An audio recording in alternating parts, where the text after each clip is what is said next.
online for authors. I'm chatting with Max Shippee, author of Moonshine, Path of the Raven. Welcome, Max. Thank you so much, Ms. Terry. It's wonderful to be here. I feel very special to be on the Best Fiction podcast and the Best Books podcast. I feel like I'm in a little bit of royal, maybe over my head here. We'll find out. No, you're definitely not in over your head. Very laid back podcast. Loved the book. And I'm going to tell you up front that it's surprising that I love the book. And we'll get into that. We'll get into that in a little bit. I'll tell you why. Good. But before we jump into it, can you kind of give like a quick elevator pitch? Like, what is someone going to find when they open up the cover? Sure. Coming of age story, young boy, coming of age story.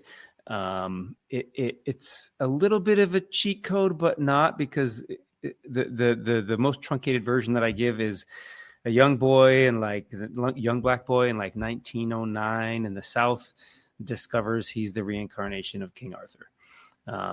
And I don't lean into the King Arthur thing very much. It's a little between the lines. Yeah. So there's witches, there's werewolves, there's magic, there's all kinds of stuff. And I think that's the tightest pitch that I can give. Yeah. And that's great. Why werewolves and witches? What brought you to say, hey, this is what I want to write about? You know, what's funny is that, and I'm going to go deep if that's okay with you. Like, absolutely. I'm going deep here. That I've, in my own marriage and in my life, one of my challenges has been kind of between the divine masculine and feminine and what those two things mean. And I found in my own life that there's times I have to be super masculine, times I have to brace the other one. And with my relationship with my wife, and I have 2 daughters and a son, like finding out how those two things interplay has been enlightening, challenging, fun. So I was trying to write a book where I could match up witches and werewolves, and how could I make them match that they work better when together. So I think that's, without giving too much away, I think that's a good kind of like, and there's, when I first started writing the book, might as well dive in now. Like, it was starting to be a little bit encyclopedic about like, okay, here's how it's all going to work. And here's how, And I was like, wait a second, I have to be able to do this through story. And actually this book was born out of that, because the second book is actually where we start to have a lot more fun. But I kind of needed this book to introduce the ideas in a fun, more fictional way, instead of it being like an encyclopedia. Yeah. And that's interesting, because that's something that I have read. I have read a lot of books now for this podcast. Oh, I'm sure. Because that's one of the things I do, is I make sure I read the books before I talk with the author. Yeah. And sometimes I do feel like I'm reading 2 different books. I'm reading a story and then a history book. Or a story and then, a Wikipedia article, and it's like, oh, wow, we need to learn to marry that. And you did a really good job with it. Thank you. In no way did I feel like it was encyclopedia. Hit over the head with that. That's good. That's great. So let me explain. I don't tend to enjoy werewolves and witch stories. Okay. Just in general. Like, sure. It's just not my thing. Sure. And it's a more or less a YA kind of story. Yes, it leans YA. There's a couple there's a couple spots there where I'm like, specifically chapter 13, if you know what I'm talking about, where it's just like, ooh, is that a little too old? But, but generally speaking, yes, it's YA. And so once again, I tend not to read a lot of YA. And so when I picked it up, I thought, well, we'll see what I think. That's exactly the way I went into it. However, you have very strong characters. Oh, and thank you. I love a book with a strong character. Great. And so if there's strong characters, I can kind of look past elements that maybe are not things that like appeal to my normal sense of reading. Right. And I loved it. Like, good. I liked it enough that I want to read book 2, which just is really, really unusual, because if you ask anyone who knows what I read and then said to them, oh yeah, Terry just read a werewolf story, they'd say, oh, I doubt that. Right. and I really did enjoy it. So let's talk about those characters. Like, I want to know who your favorite, like, I'm all like giddy about like what your favorite character was, and like talk, go. So I really liked, now I'm going to have a horrible time with names, because I read so many books. Sure. The boy, his name was Sam. And then John was the one who came to help him. To get him, yes. Yeah. Those 2 in particular are like the ones that I really fell in love with. Great. But Sam, I don't know. I loved him in the very beginning, because he's got this really difficult life. Yes. He's poor. He's essentially a sharecropper family. Correct. His family's still working for the plantation owners that used to own their families, right? you exactly. know, and yet he whistles and he sings and he's happy and he puts his hands in the dirt and he can imagine things and connects. And I don't know, you just immediately like him. Dude, so like I'm rooting for him. I'm rooting for him from the very beginning. That's so great to hear. Yeah, and then you know he befriends the little girl on the plantation, or she befriends him, kind of depending on how you read it. You know, they're befriended. Yeah. And at that point, I'm immediately afraid for him. Immediately, because I know what's coming down the pike. I mean, you know, we've read enough books that we know what's going to happen. This is not allowed. And I'm like, oh, geez, you know. And so from that point, I was so involved that when werewolves and whatnot kind of came into the picture, it was okay with me. It was like, all right. And then John, he's strong, and yet he's still coming into himself too, I think, because it's like he doesn't know how to be a father, and yet he's kind of thrust into a father role there for a little while, and he's having to figure out, like, what do I do with a 12-year-old boy? Because he didn't necessarily know he was going to get a 12-year-old No, he had no idea what he was going for. You know, he could have come back with an 80-year-old man for all he knew. He didn't know what he was going to come back with. And to come back with this young, grieving boy was especially the grieving part. Like, that's the other part I'm sure you picked up on, which is like, he wasn't necessarily expecting just to come back with one person. No. And so what he has is this young, grieving boy. And then going back to Sam, even with his grief, he starts figuring out life pretty quickly. And I find that fascinating, because I shared with you before we got on that I lost my husband in January. And it's been and it's been 5 months, and I'm not where Sam was that fast. You know what I'm saying? Like, and I looked at that and I thought, wow, there's like life lessons that we can learn here. And I think that's what I really liked about the book, was that it's a great story and there's more. So who was your favorite character? Well, I of course I have, you know, they're all my favorites. Well, of course I know. It's like picking your favorite child, right? But it's interesting you talked about that loss piece, because that's something that I really went back and forth. My wife helped edit the book, and she's wonderful, and she got her degree from Stanford, so she's, you know, if you have that sleeping next to you every night, you use what you got, you know. Yeah, absolutely. She's wonderful, and we had lots of talks about that, about like, she felt like it was a little sudden for how kind of Sam reacted to the tragedies that happened to him, and I was like, you know, for that day and age, tragedy was much more present, like on a daily basis, number one. And number two, like, I for sure know that feeling of like, I can't deal with this right now. I just have to do something. I just have to, you know, go for a bike ride or do my taxes, or, you know, whatever it is. Like, I got to do something, because I can't just sit here in that. And there's that I get emotional still talking about pieces of the book. So, like, there's a moment in there, I don't think I'm giving any away with this, but, you know, he just turns to John and says, which way, you know, and just, we're like, and it surprised you. It surprises even John to see how he's dealing with it. And of course that was one of the things that was important to me too, is like, I don't want it to be ignored, and he buries it. It does come up later. It does come up. And I think, based on my own grief journey, I went through my book was coming out. So I already had a book launch planned 1 month after he died. I mean, it had been in the works. And so at 2 weeks past his death, I started doing podcasts and things. Wow. Right. And I kind of was numb, and I just did them. To be in a way, right? I did them because I was supposed to do them. Yeah. Right. And so my feeling is I suspect that Sam is going to have a time later. I know I did, where then I did my anger thing, and I did my sad thing, and I did all my things. Now I'm more at the just am stage. I don't know what I am. I just kind of am. You know, it's like, I'm here, I'm doing it. Okay, what does this mean? I don't even know yet. So I suspect that what we're seeing in this initial thing is kind of like where I was. Correct. In terms of, you just kind of go numb and you have to go forward, because you can either lay down in the dirt and die, or you move forward. What else do you, there, you know, there's not a lot of options. No, there isn't. You know, and so I think you did it well.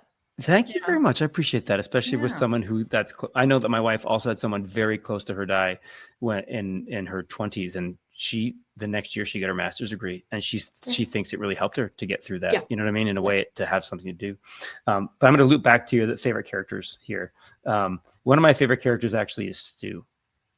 Stu, who comes up later in the book. I like Stu. Yeah. And because we, from a writer's perspective, we had this moment in the book where we kind of had to pass some time in the book building up to like the apex of the book or whatever, right? The big thing that you kind of can feel that's coming. But there was this time lag of 2 weeks or so where the story came together. I'm like, oh my God, like this is all of a sudden, it's just going to get hella boring.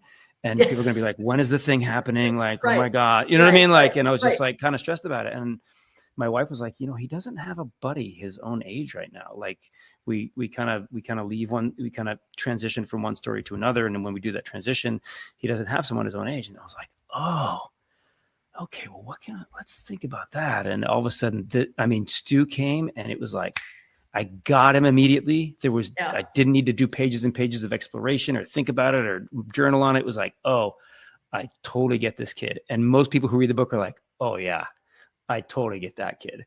And if in your brain, of course, does fun things as far as like sequels and side stories. And I'm like, Stu wants his own book for sure. Oh yeah. I can see Stu either having his own book or definitely being a main presence in the rest, because he's in the mix. Right. He's great. Absolutely. So as far as characters go, like he for sure, like, it's because one of the reasons you probably love him is because he fixed a problem that you had. Oh, yes. There's nothing worse than having a problem with your manuscript and then, oh my gosh, I know how to fix it. Well, whatever allowed you to fix it, whether it was a historical fact or a new character or whatever it is, it's like, it becomes the favorite thing. Yeah, exactly. And he did it in a fun way. You know what I mean? Like he does it in a very fun way that is completely Stu. And he's just he adds fun to the story right when we need it the most. Absolutely. And you root for him, and by extension, you're rooting for Sam through him. It's just, he's just one of my, and like, the first scene where he's there in the store and he's like, kind of giving the lowdown of what's going on. And he seems like the expert, it's just, and that of course, it very much reminds me of Mark Twain, which is one of my favorite authors, the Tom Sawyer and Huck Finn. Stu would be right there with him. He would be. He would be in the very beginning when he gets the latch off the door. Yes, and he more or less is saying, "Oh, I was just here being helpful," and I could just hear the, "Oh, I'm just being helpful," and it's like, look what I did. I got it for you, didn't I? That was really good of me. And they're like, "Yeah, okay, buddy. Okay, yeah, it was helpful, but." And I have 4 children, and there was always one of them who was being helpful, and you were thinking to yourself, "Don't be so helpful," Right, exactly. I don't need that kind of help, but he had that kind of quality, which I loved. It's like, oh look, you did the dishes. Oh wow, I get to do them again. Wonderful. Yeah, exactly. So. You have a little bit of King Arthur in here. Do you have any other legendary figures represented in your story? If you're reading really, and this is a little giveaway, but not, if you're reading really between the lines, the character of John, we'll find out a little more later. He's actually John Henry. Okay. So part of the fun idea of this for me was to think of like, who are actual legends that are real but have been fictionalized through legend, like King Arthur's a real person, but then of course we have fun with that. Exactly. John Henry is a real person, but he's turned into a legend. There's a song about him and everything else. So for me, it's been, you're going to find more out about other characters like Rowan and Kofi and even King and some other people there where you're like there's some really cool stuff coming. You're like, oh, wait, now I see. Now I see. Oh my gosh. And those are all, the fun part of that is like, I have these ideas in my head and I know who they are. And the other part, the challenging part, which I really can appreciate, is because you've done some historical fiction kind of stuff as well, is to be like, okay, how do I spin this into something that's compelling, fun, and still surprising when we kind of reveal who these people are? Right. Because I'm not hitting it hard on the head. None of it is. And now we're looking at King Arthur. I mean, there isn't. No. But you recognize it, especially if you have any historical background at all. Correct. You say, oh. Right. So I'm wondering with your young adults, do they catch it? Are these figures enough that they know? I would be surprised if they do. And then again, I'm sure you have kids who are very much into the King Arthur thing. And if they read it, they would certainly get it. But I would fully expect that there will be kids who read it who it goes right past them. And I think that would be fine. I think it's okay. I don't think that it's necessary to know that John is John Henry. I don't think that if you didn't know that, it's going to ruin the book. No, it's not going to ruin the book at all. There will be fun references here and there, like even when they're in New York City, like the motor cars go by and he kind of gives it a look because, of course, he doesn't like motors and steam engines and things. You know what I mean? Like, so there's some fun little things in there, which I'm sure I'll play on more as we go. But it's not like, well, if you don't know that history, it's going to ruin the book. It's going to ruin the book. It's just little, if you know that, then you have these fun little moments where you're like, oh, that's fun. Oh, I know. I know what that is. Yeah, exactly. Absolutely. Exactly. In addition to a great story, which it is, what do you want people to get out of it when they walk away? They've read it. What do you want your reader to have said? Oh, that's a great one. Because I would say that in books 2 and 3, we're going to get even more into what I want to be happening. Like I said, this is more of an introduction story, and kind of what I opened with when I was talking with you about the balance of masculine and feminine is that, like, you know, at the risk of sounding traditional, which, you know, traditions are great, but we should still examine them. You know what I mean? Why do we have traditions? Right. But like, where is that wonderful power where we can come together as people and embrace what is powerful about each other and use those for better understanding, for the forces of good, if you will. So the larger arc of the whole story is going to be, you know, how do we empower each other's as partners, as members of this world to be better?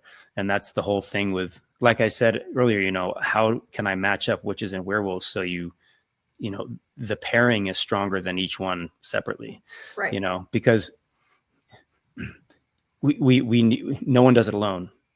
You know what I mean? Like we have this, especially in America, we have this thing like independence, and it's all about me and the individual. And there's truth to that. Like you should push yourself through things and have goals and that sort of thing. But if you think you're all alone in doing that, wow, there's people who've been prepping you up from, you know, you didn't lay out the road that you drove to work on.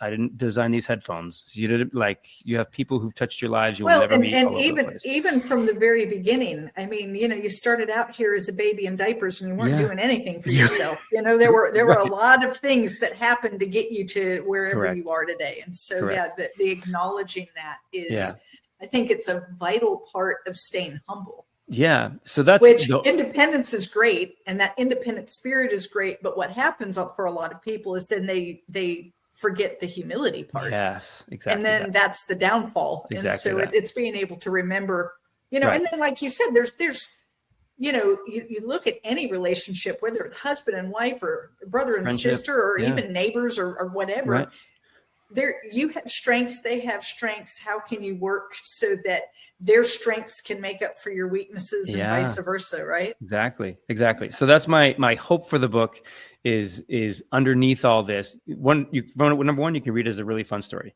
Yeah. And number two, there are for sure moments which are very purposefully put in there where, you know, did the author really mean that? Yeah, he did. Where like, this is a divine masculine and feminine thing that's at play that we're really trying to find the best positive outcome, the best positive relationship, you know, without it necessarily being romantic, that we can have with each other. So that's, and you know, just a small thing that we're trying just a little tiny thing. Just trying to fix the world. Fix the world. No big deal. No big deal. So I'm curious, Max, are you a pantser or are you a plotter? You know what? Most people, I'm sure a lot of people say both, but I was a pantser. I started this with a NaNoWriMo thing, where I ended up I started early and then I ended up literally like 60,000 words or something like that. And then I went back through and I was like, oh, that's when I figured out I kind of needed the book before the book. So I kind of had two books and they didn't quite, and like, oh, I have a book before here. But I find it much easier to write when I kind of know where the ending is. So you've read the book now, you know the ending of this book. And once I was kind of pantsing quite a bit, kind of like, okay, I think it kind of goes here. I think it kind of goes here. And then the ending came to me and I was like, oh, Now I know what that's the now ending. I know where I'm like going. that's the ending for sure. And I was like, okay. And the cool thing about that was then, I think you'll appreciate this, was that I thought to myself, well, now I have to earn that. I have to earn that ending. And that made all the other writing go like, oh, okay, well then this doesn't work. And this has to step up, and oh, I need this then. And I need to set this up, but this is a little bit of misdirection, but this isn't, So I find that the outline part, as far as like, okay, I know kind of what my big climactic moment's going to be, and how do I get there in the best way. So the outline part, I would say like, okay, I kind of know I want these a couple characters and I want this, but then let's see what happens. And I do probably a lot of extra writing. Like I remember reading on blogs where people are like, oh yeah, this is like my 4th or 5th draft. And I'm like, 4th or 5th? Like, oh my God, I'm on like draft 13, like, oh my God, like I'm for sure rewriting. So let's talk about that. What do you think of the editing process? Does that like thrill you, or is that, I've already got my first draft, I should be done? I'll make sure that I send you a link to this quick video. I was smart enough that I recorded a lot of my sessions with my wife when we were editing. And there's a great little session. It's the 3rd sentence in the book. And the sentence is barking swelled in the distance. But we didn't have swelled there first. We had sounded. And it's a great video because it's literally my wife, Alice, and I, 5 minutes. Over a word. Yes. And we go through 37 different words before we finally come on to, and when you read it, of course it's swelled, but then it's like, no, resonated, no, like just like thinking, and I of course truncated it and sped it up so it's a little more fun to watch and post it on TikTok or whatever. But yeah, I like the editing process especially because with my lovely wife, she, it doesn't give anything away either, but the spells that are in chapter 2, right? Still that first spell, just like, I had some fun things written, and she was like, these are fun, but she's like, if you want this to have like depth, like there needs to be some depth here. And that's where he came up with the first line, since Gilgamesh, your song was sung. And it's just like, even if you haven't read Gilgamesh, you know enough. That's an old story. You're like, wait a minute. Like, this is really, and for me, like when I read books, often like poetry or things like that, I'll kind of skip over, but I'm like, I want this to be something where when you read that first line, you're like, wait, no, I can't skip over this. I got to pay attention, and then from silver moon to silver tongue is like, oh wait, what do we know about silver? And we already know that he said full moon in the first chapter and new moon in this chapter. Like, wait a second, what's going on here? As another example, those spells took 3 or 4 days of like a couple hour sessions each to really take what I was doing with kind of fun rhyming and really taking those and turning them into something that's like, oh, no. These are something for Letha, the character who recites them. She's a very old witch, super powerful. And like, no, she's calling in the magic. And even, here a blade to cut the skin, with, from these words a spell begins, not with, but from, like, and those details are super, and you can't do that with every sentence, of course, but when it calls for it, you could, but you'd be writing the book for 62 years and, something about Game of Thrones, right? Right. Yeah. And Max would be 97 going, we've only got 4 more pages to go. We're good. We're almost there. So I would say I really enjoy the editing process because what will come out when you're just trying to get the words out, and then you're like, okay, that's not what I meant. What did I really mean? Like I like to go deep. I like to have deep conversations. So the opportunity to be like, wait a second, let me just really kind of be efficient with my words. And can I say this in 10 words instead of 50? And, that's where I think a lot of the magic of writing, the writing is rewriting thing. I have learned to enjoy the editing process because I think it makes my writing way better. I don't have an English degree. I'm not like a writer in that way. So I don't have a heck of a lot of practice. So like I said, I'm very fortunate that I'm married to someone who has a knack for that. And I think having someone like that in your life that you can bounce it back and forth versus like an editor that you hire and you get a certain amount of time with them. You get this, you can go to bed at night and say, hey, there's this sentence that's like rolling around in my head, and you can talk about it until you drop off to sleep. Although that's a whole different. Although I will say that it did come to the point where she's like, okay, I'm done. We're like, this is our 2 hours today. And I don't want to hear about it anymore. And we're done. Okay. I'm like, okay, fine. Cause we both have lives. We have other stuff going on. So, absolutely. For sure it does come to that, which I'm sure you can. Absolutely. I've talked with a lot of writers who don't care for the editing process. It's like, I've got the book out, and now I feel like I should be done. Right. And I know for me, I love that initial get the book out. Like it's written. I don't wordsmith it while I'm writing it. I get it out. Right. I call it word vomit. I just, and there it is. Right. And then you go story about that. And then you go back and read it, and it's kind of like, I mean, it's got some good bones, but there's no way you can show this to anyone. Right. And then I like doing the edits, and I like having an editor who can read it and then say things like, boy, Terry, you wandered in the woods a long time here. And it's like, did I? Because I don't see it, because I know this story and I know my characters, and it's hard to see it. Literally the forest for the trees. Yeah, it's really difficult. And so I do enjoy having someone else who can say, so if I weren't reading this as your editor, I would have quit because I don't know why I'm still reading. Right. You need to give me something here. Right. And it's like, and so that's kind of nice to have. Yeah, it is nice. I like the editing process. I like it too. Yeah. My wife is wonderful. Sometimes she'd be like, boring. I'm like, okay, fine, because I'm indulging, you can appreciate this as writers, we'll write 3 pages about the petal of the flower. It's like, dude, that's nice. And it was great 150 years ago when no one had television, but now we're bored. The other good one, which I'm sure you'll appreciate, is when I was doing some of my first drafts, people do word counts, and I do that for myself, like 2,000 words. Okay, just get the words out. Yeah. And we were reading through this thing, and I don't remember the details of it, but because I was trying to get the word count was kind of the goal, that I was writing it like he picked up the glass with his hand, and and she said, what was he going to pick it up with his teeth? Yeah. And we laughed for probably 20 minutes, just riffing off of like, he smelled the candle with his nose, Right. And of course, I made the mistake of telling my kids.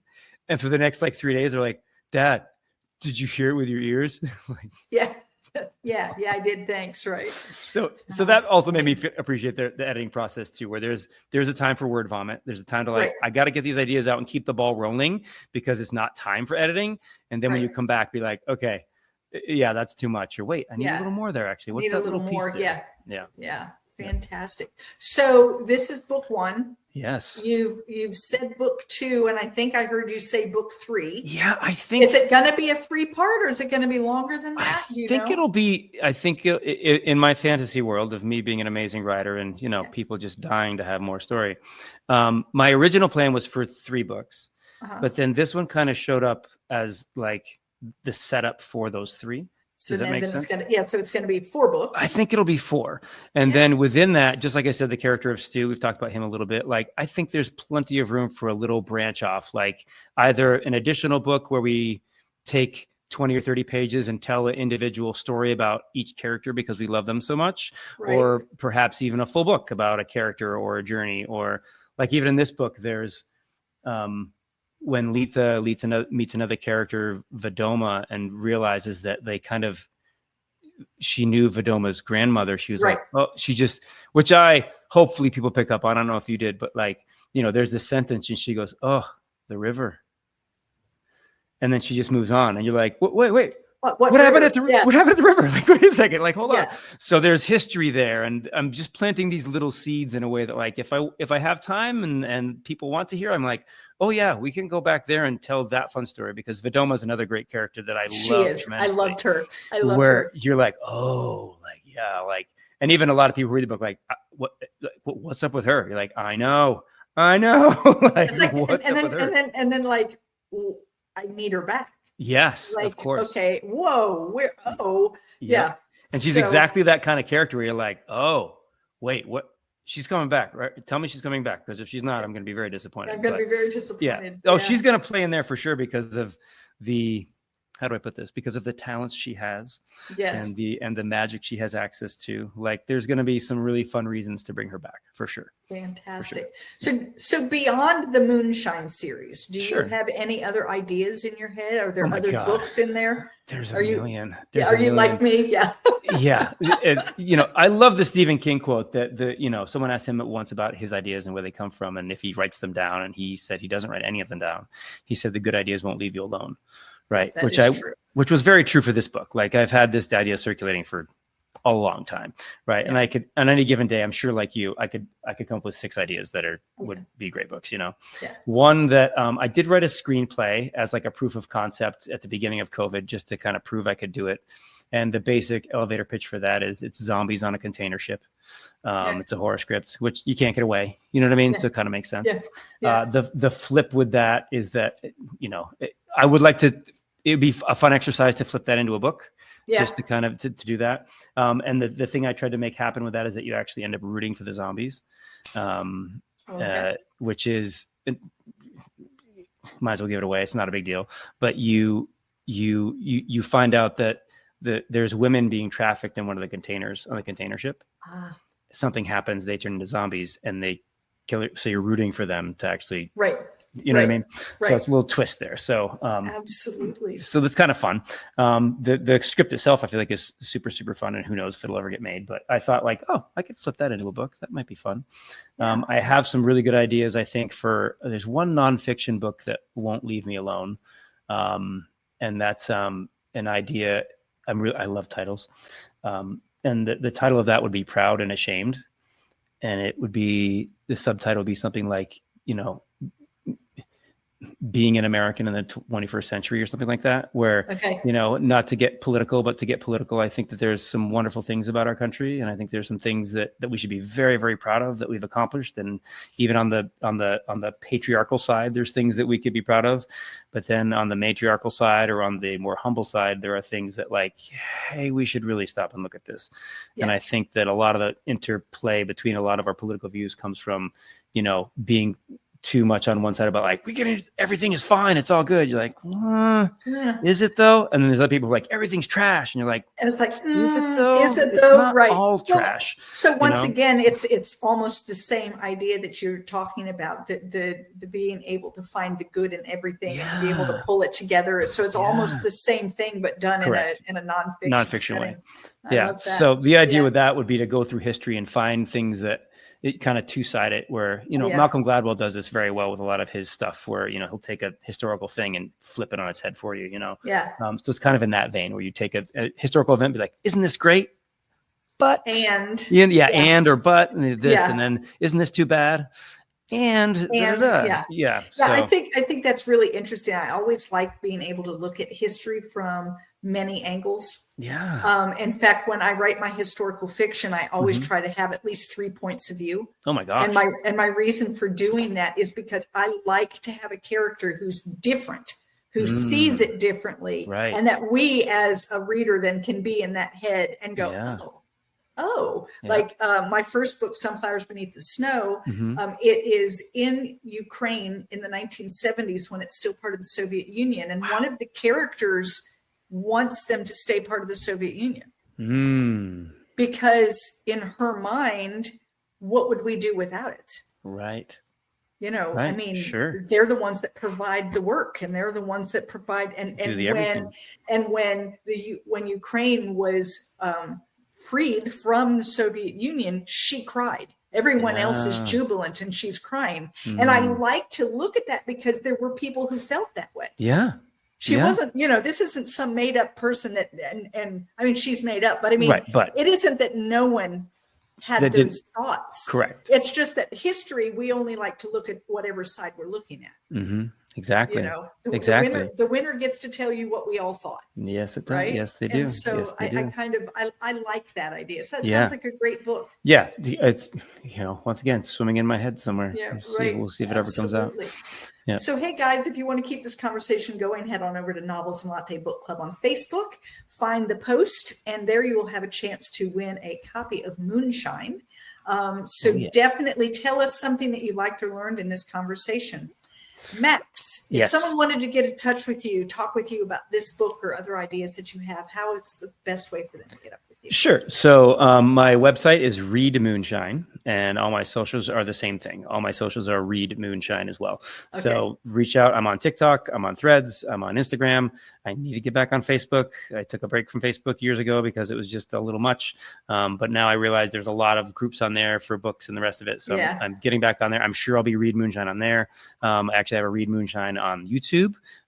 Little side note there. Of course, I want you to buy the book. I want, it helps authors, and especially if you buy it on Amazon, if you leave a review, there's magic there that happens when you get a certain amount of reviews. But I did post the audiobook on YouTube for free. So for a lot of, I have a friend of mine who's in middle school, and she's like, "Oh my God, that's so helpful because I can give this to my kids and they can read along, on YouTube for free." So at Read Moonshine is all my socials, and you can get in touch from the website that way too.